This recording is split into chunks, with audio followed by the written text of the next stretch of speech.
I savored it. I absorbed it.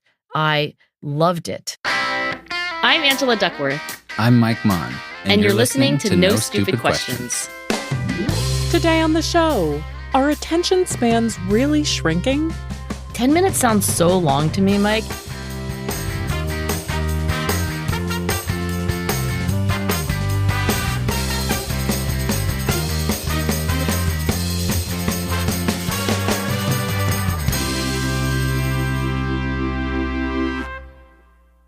Angela, I have a question for you today. I have been hearing a lot about how the modern attention span is so much shorter than it used to be. And I know that there are more potential distractions today with phones, the internet, social media, etc. But is our ability to focus actually diminishing, or are there just more things battling for our attention than there used to be?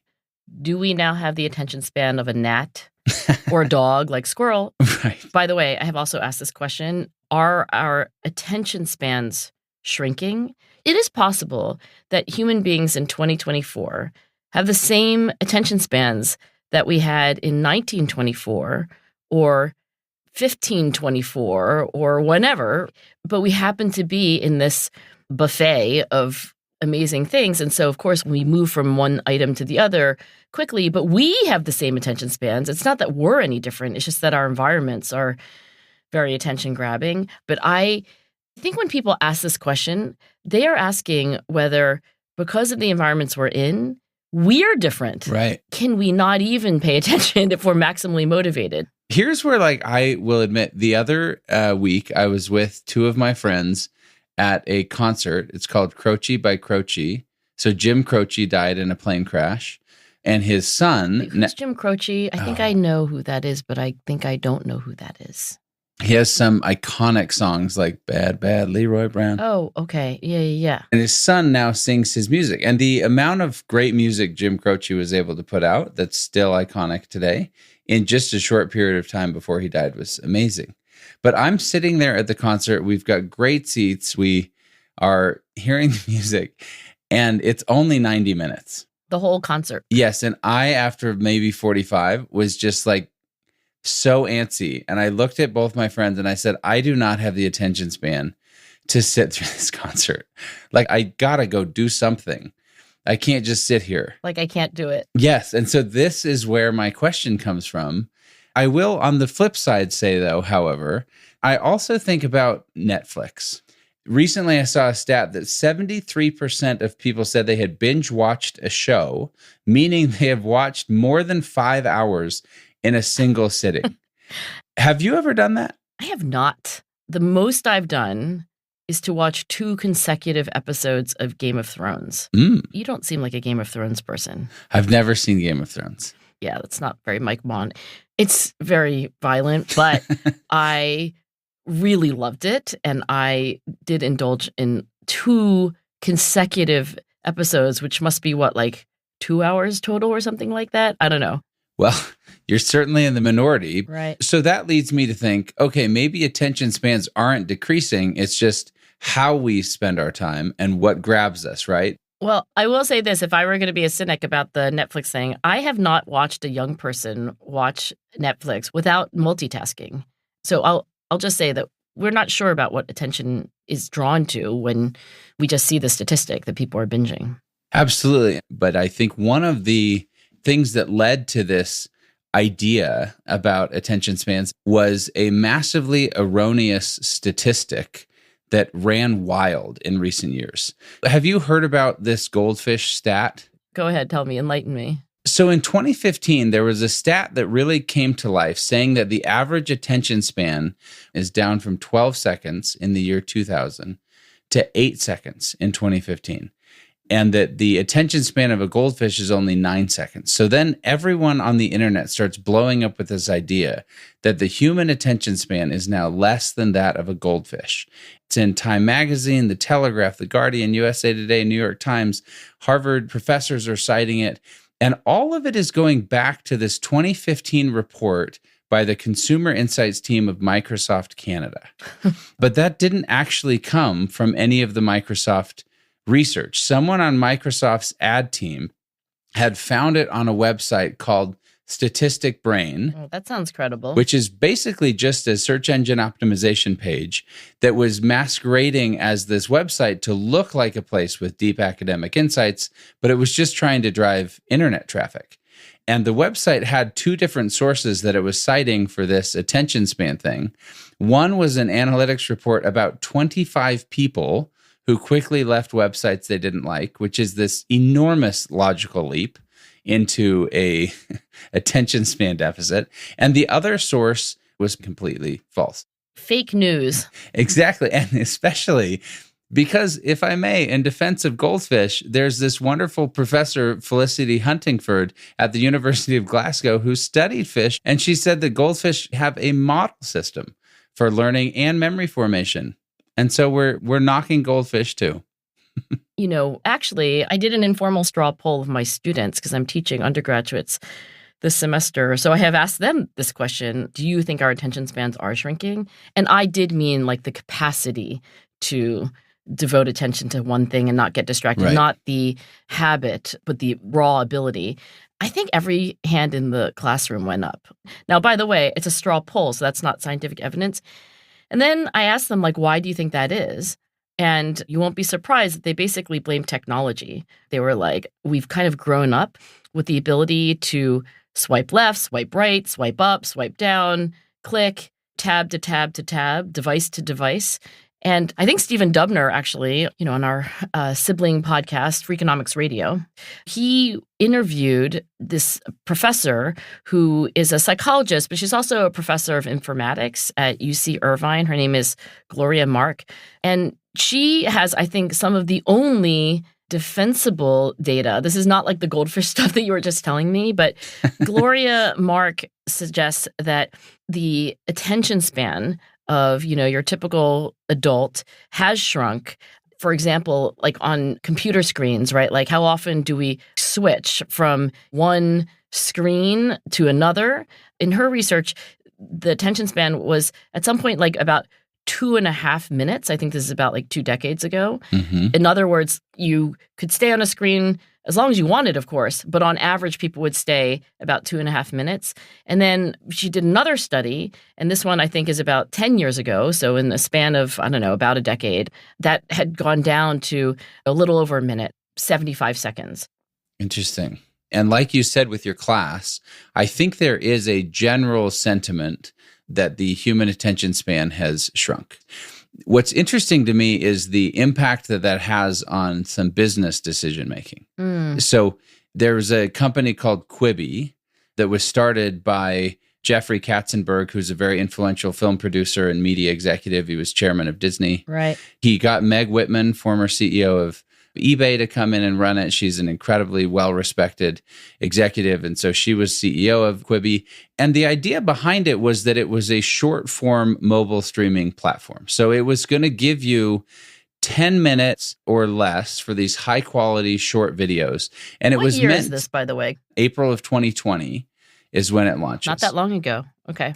They raised almost $2 billion. And much of the idea behind this is that human attention spans are shrinking. 10 minutes sounds so long to me, Mike. I mean, I'm just marveling, right? 2020. Well, 10 minutes if you're comparing it to a TikTok video or a YouTube short or a Instagram reel. Which is, by the way, much more consumed, at least in frequency, than movies. Absolutely. But they go in with this idea that maybe there's this middle ground. You've got these really short 30 to 90 second videos or whatever on TikTok. You've got these 24 to 45 minute episodes on Netflix or some other streaming service. And then you've got these 2-hour movies. But maybe there's this window where people want to consume a short television show, if you will.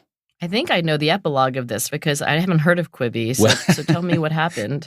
It didn't last long. And after raising $2 billion and going all in and having these great executives, it shutters after just 6 months. Now, part of what they blame is that it was during COVID and they were banking on people watching a 10-minute show on your commute on the train or something like that. They blamed stiff competition from established streaming services, and their content was only available on mobile. You couldn't get it on a desktop or television. But that said, others speculate that Quibi just fundamentally misunderstood this idea of human attention span, and they bet on the fact that people want to consume television and some of these other things in much shorter increments. I mean, this mention of 10 minutes, you're talking about the idea that like human beings have an attention span shorter than a goldfish, and this kind of fake science news statistic. There's another apocryphal notion about attention span in my domain, which is like, how long can a student hold their attention in a lecture before it wanders off to something else? So there has been this notion that many professors believe is rooted in science, which is that the attention span is somewhere between 10 to 15 minutes. And at that point, you have to do something like take a break or switch up the activity. But there was this professor of physiology and biophysics, so not a psychologist, Neil Bradbury, and he's at Rosalind Franklin University of Medicine and Science. And he got interested in this and just basically did a literature review. He's like, wait, I've heard this. Is that true? When he dug into it, he was like, yeah, I could find no evidence that this is true. But what I found really interesting from his literature review is that the thing that he did discover kind of accidentally, and I'll just read you the line from his paper, was this: the greatest variability in student attention arises from differences between teachers and not from the teaching format itself. Certainly, even the most interesting material can be presented in a dull and dry fashion.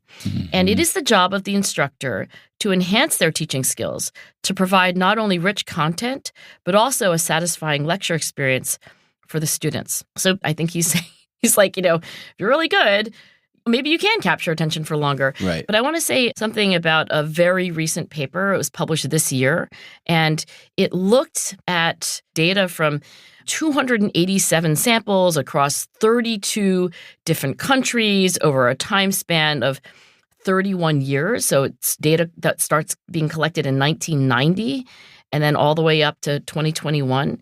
And these researchers asked the question, what is happening to attention span in a way that is much more rigorous than the Goldfish statistic and what was dug up about attention spans in lectures?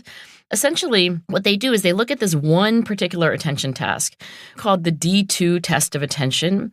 And the way it works is there are lines of text. They all are Ds or Ps. There are these like little vertical hash markings above or below each letter. And when you take this test, your job is to cross out only the letter D, but not the letter P. So you have to pay attention because they look so similar. And only the ones that have two markings. It's like a proofreading task, right? Sure. And the way you're scored is that the more letters you can correctly get, the more points you get in a limited amount of time. So speed matters, but also accuracy matters. So that's how they score this task. And you can make your own judgment about whether that is a good measure of attention span, but it certainly takes attention. And when they crank out the analyses of all of this data, they do not find a decline in attention span. If anything, adults in that 31-year time span from 1990 to 2021 have actually improved their attention span. Not at all our intuition, right? But basically, you're not finding resounding evidence that, our attention span has gone from that of an owl to that of a gnat. Right. But what do you think? Do you think that our habit of paying attention to things has changed? Do you think in addition to that, our raw capacity, like the maximal ability, like what do you really believe? I genuinely do not believe that our capacity has shrunk. I do believe that we're sitting at this endless buffet of distraction. If you have a really clear ability to tell a story and capture a narrative, I think you can capture attention in a really meaningful way. And with teaching as well, right? There have been professors who teach maybe the most dull material, but if they can capture attention using these elements of storytelling, whether that's novelty or tension or relatability, you can string it together in such a way that keeps people's attention for a long time. So people clearly have the ability to pay attention to something. And Angela and I would love to hear your thoughts on whether or not attention spans are shrinking, or your experience with your own attention span. Record a voice memo in a quiet place with your mouth close to the phone and email it to us at nsq@freakonomics.com, and maybe we'll play it on a future episode of the show.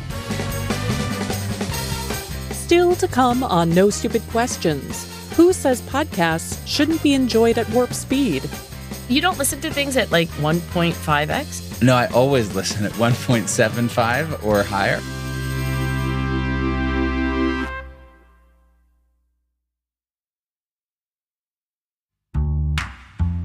Now, back to Mike and Angela's conversation about attention spans. I think it's important to ask the question, like, why do we have attention spans? Why can't we pay attention to everything? Because our brains would explode. Well, so it is a gating mechanism, right? So it turns out that these brains that we have is an amazing computer we have in our head, but it's a small computer. And, we did evolve from primates and then, before that, more primitive animals, and trying to create a brain that is awesome runs up against other constraints. Like the brain is very metabolically expensive. So your brain actually burns many more calories for its weight than the rest of your body, right? It's a very expensive computer to run. So the reason why we need to have selective attention, like why do we need to pay attention to one thing and necessarily ignore literally everything else, is because our brains are not able to process an infinite amount of information. I cannot pay attention to you, Mike, and also the ticking clock, and also every tab on my browser, and also think about what I ate yesterday, and also make a plan for what I'm going to do afterwards. I can't.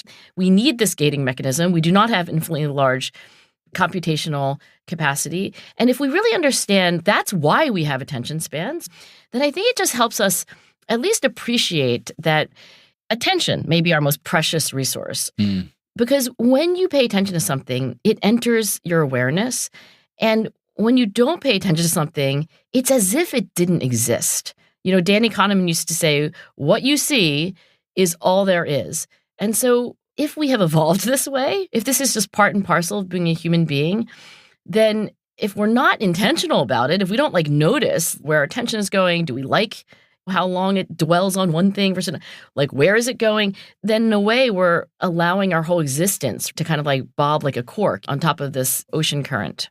It reminds me of this really interesting Modern Family episode where Haley Dunphy, who's the kind of ditzy, fun older sister, she loses her phone for a while and doesn't have phone privileges. She loses her phone as in her... her parents take it away as a punishment. Is it Phil and Claire? Did I get that right? Phil and Claire, yes. Okay. I have watched a lot of Modern Family, I will say, over the shoulders of my daughters. But she's sitting there, I think, in a golf cart, and she's looking around, and because of not the amount or ability to pay attention, but because of a lack of distraction, so making that distinction that we've discussed, she is suddenly looking around and saying she's hearing the birds.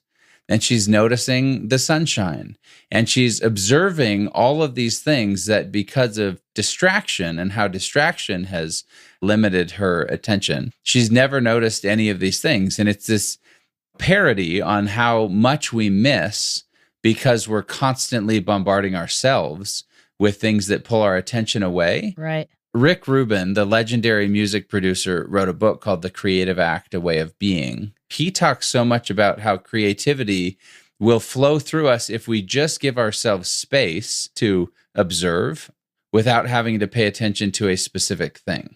So I want to give you a quote from one of my heroes. I never met him, actually, but I don't know that you would know his name, Herb Simon. I know the name. You do know the name Herb Simon? Because it's not a household name, but it should be. I'm sure I've just heard it in conversation with you, but yes. That is very likely. I mean, he was, oh my gosh, like an academic sequoia in the forest of, cognitive psychology, of computer science, of economics.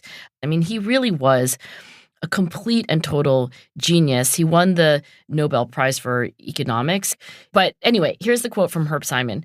In an information-rich world, the wealth of information means a dearth of something else, a scarcity of whatever it is that information consumes. It consumes the attention of its recipients. Hence, a wealth of information creates a poverty of attention and a need to allocate that attention efficiently among the overabundance of information sources that might consume it.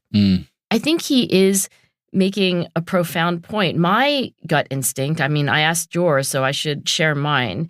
I feel it myself. Like, I feel this pull. And again, I'm not saying necessarily that my raw capacity has changed, but like just standing in the infinite buffet line of my life, there's always a new text message. I don't even text a lot of people, but there's always a new text message. Then there are, phone calls that still get through despite my phone being on Do Not Disturb, which I don't understand. You just call twice. Oh, is that how it works? If you call twice in a row, it breaks through Do Not Disturb. Oh, I did not know that. I think I get like 200 emails a day, Mike, 100 of which actually require a substantive reply. I feel like my attention is just being like grabbed, like pulled by the collar, one place or the other. And I will say that when Herb Simon says that a wealth of information creates a poverty of attention, I feel like there is so much that I could pay attention to. And indeed, I feel impoverished because this limited resource, this like little spotlight that I have, right? I only have one. It's just like, oh, it can go here, it can go here.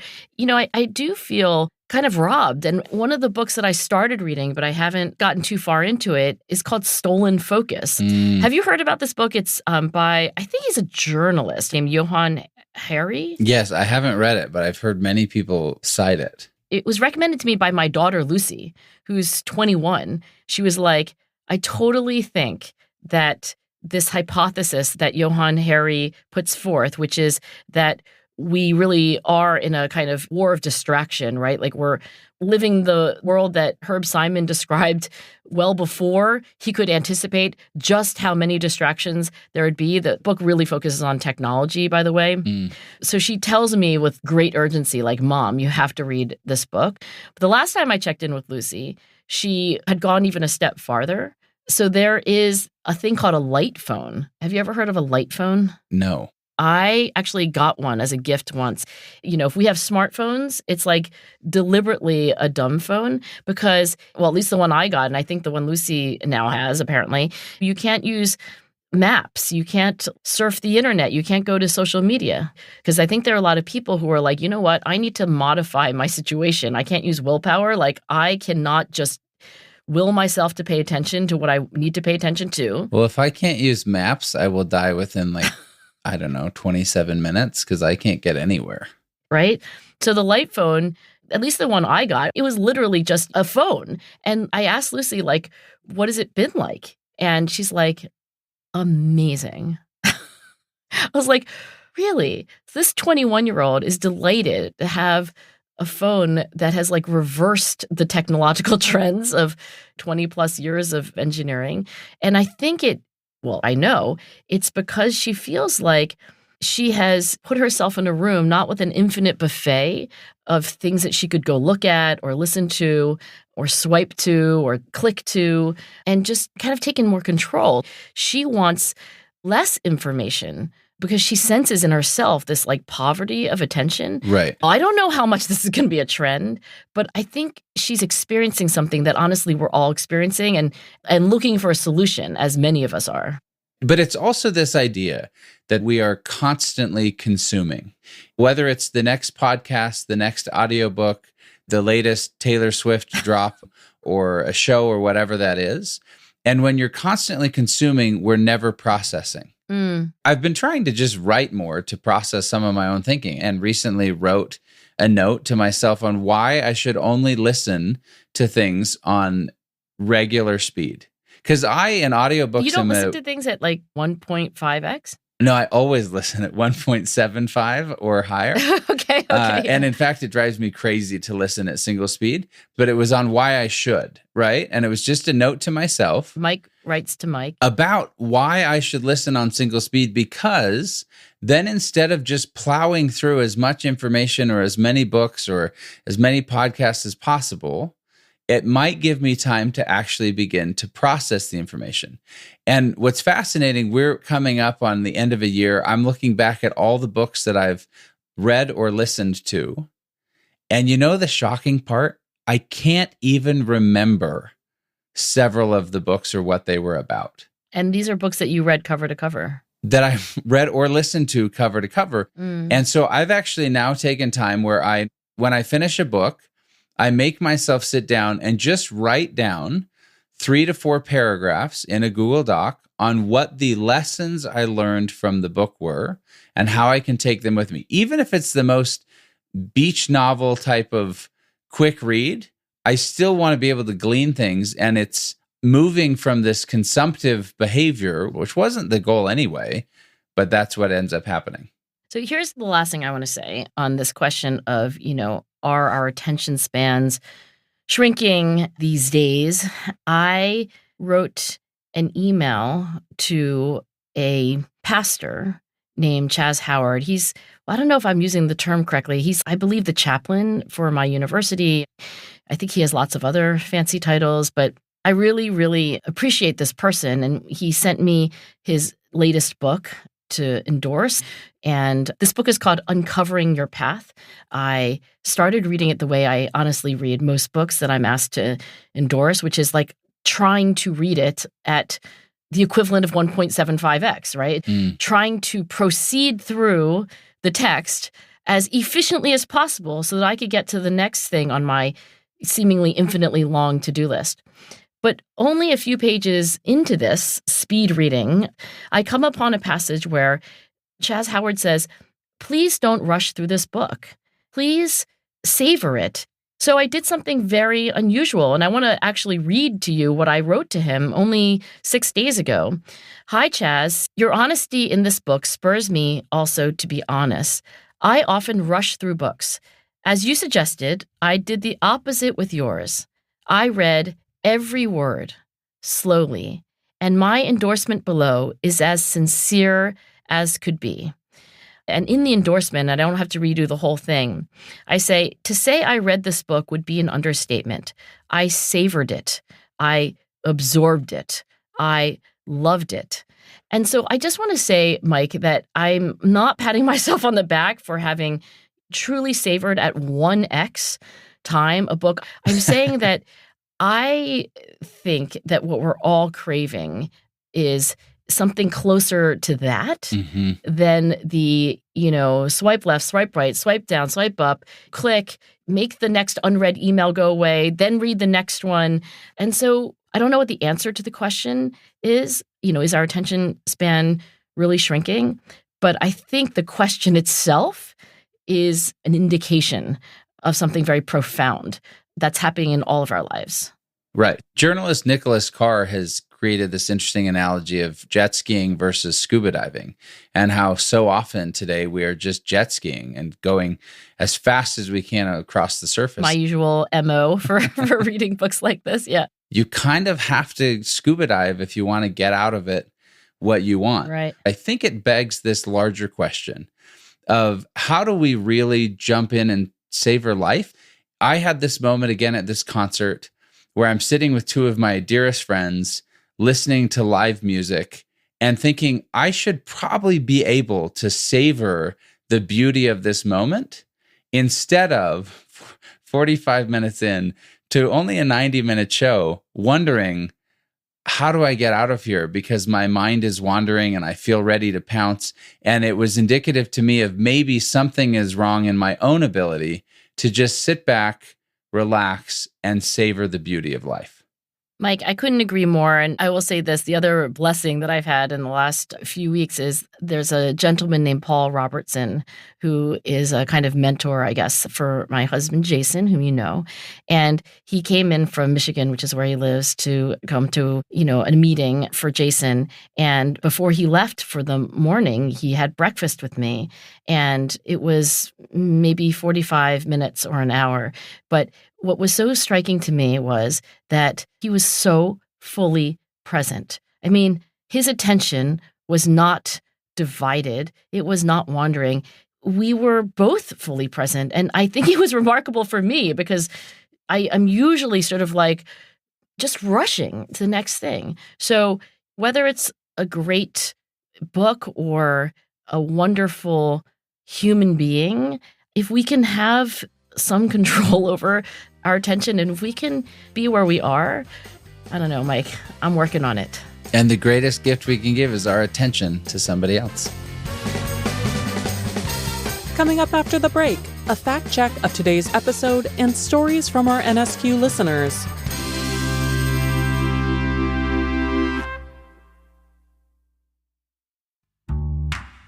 And now, here's a fact check of today's conversation. The name of the 90-minute concert that Mike struggled to sit through is Croce Plays Croce, not Croce by Croce. Mike then says that 73% of U.S. consumers report having binge-watched a show, meaning they watched 5 or more hours in a single sitting. This is slightly incorrect. He pulled the statistic from Deloitte's 11th Annual Digital Democracy Survey, which defines binge-watching as viewing 3 or more episodes in one session. The survey found that Millennial and Gen Z bingers viewed an average of 6 episodes or 5 hours of content in a single sitting. Later, Mike references an episode of the ABC sitcom Modern Family, in which the character Haley Dunphy begins to pay attention to her surroundings in a new way after losing her phone. This happens because the character accidentally breaks her phone after throwing it at a pack of squirrels, not because it's confiscated by her parents. Also, we should note that while the Lite phone does not include an internet browser or social media apps, it does offer a directions tool along with the following applications: Alarm, Calculator, Directory, Hotspot, Music, Voice Memos, Podcasts, and Timer. All of those tools are optional and not pre-installed. Finally, Charles Howard uses the honorific Reverend, not Pastor. Reverend is a general title of respect applied to clergy members, whereas pastor is a specific term that describes a spiritual leader of a congregation. As Angela mentioned, he's also the chaplain at the University of Pennsylvania. A chaplain provides emotional and spiritual care to individuals and communities in institutional settings. That's it for the fact check. Before we wrap today's show, let's hear some thoughts about last week's episode on narcissism. Hi, Angela and Mike. My name is Elizabeth, and I'm located in the United States. Your episode on narcissism hit quite close to home. My mother was clinically diagnosed when I was an adult. However, my father had the best explanation when I was around 8 that has really helped me keep perspective. The day after an incident, I confronted my mother trying to understand why it happened or what I had done wrong. She denied any of it happened and told me to stop lying. I knew it had happened, though. I was there. I went to my dad in tears, and he explained to me, quote, "Your mother sometimes cannot handle the truth about herself or her choices. So she imagines a different world, but it doesn't change the truth. It's not about you." This empowered me to 1, feel empathy for her, 2, find ways to parse the truth, and 3, create space to prevent harm from her words. Whenever she and I are in conflict to this day, I hold that lens firm to help understand her and yet to hold tight to truth. One last word to any children of narcissistic parents. It can be a hard road to understand them, but you're not alone. Hi, Angela and Mike. My father was a narcissist, and as I reflect upon his upbringing, it makes sense. He was shuffled between his divorced parents, neglected by his father, and adored by his mother. The perverse swings between being seen and unseen drove him to do his best to be extraordinary. During World War II, as a Tuskegee Airman, he found a place to be competent and was awarded various commendations for his ingenuity and his creativity. But when he returned home, his father once again failed to acknowledge that he had anything to offer. I think this hurt drove him in his adulthood to always seek to be the best. A good trait, yes, but sometimes at the expense of others, a zero-sum game. Being the daughter of a narcissist was difficult and led me to study psychology in college. Understanding the mechanisms behind what can cause narcissism helped me to develop some grace over the years. That was, respectively, Elizabeth Henson and Patricia Wetmore. We also have an email we'd like to read from a listener who wants to remain anonymous. They write, "Hey guys, thanks for the podcast. I always learn something from your podcasts, but today was really something. I do have a narcissist in my life, me. I was actually diagnosed years ago by one psychotherapist and I didn't believe him. I know I can be hard to work with. I'm ambitious and proactive. I have high standards, and I'm so scared of failure. I'm overly sensitive to criticism, and I do sometimes have rather grand ideas. But yeah, something that has taken more than 6 years for me to accept, you cracked it. All self-awareness is good and helps us be better for ourselves and for those around us. So I'm hopeful that I can use my personality traits for good, not evil. Thanks so much to them and to everyone who shared their stories with us. And remember, we'd love to hear your thoughts on attention spans. Send a voice memo to nsq@freakonomics.com, and you might hear your voice on the show. Coming up next week on No Stupid Questions, are we becoming more pessimistic as a society? Yeah, it's really hard to have hope for the world. I really wonder if there's any real purpose to my life in light of the world situation. That's coming up on No Stupid Questions. No Stupid Questions is part of the Freakonomics Radio Network, which also includes Freakonomics Radio, People I Mostly Admire, and The Economics of Everyday Things. All our shows are produced by Stitcher and Renbud Radio. The senior producer of the show is me, Rebecca Lee Douglas, and Lyric Bowditch is our production associate. This episode was mixed by Greg Rippin. We had research assistance from Daniel Moritz Rapson. Our theme song was composed by Luis Guerra. You can follow us on Twitter @NSQ_show. And you can watch video clips of Mike and Angela at the Freakonomics Radio Network's YouTube Shorts channel or on Freakonomics Radio's TikTok page. To learn more or to read episode transcripts, visit freakonomics.com/NSQ. Thanks for listening. I'm eating my mother-in-law's leftover crab cake on a slice of Trader Joe's bread. Pretty good.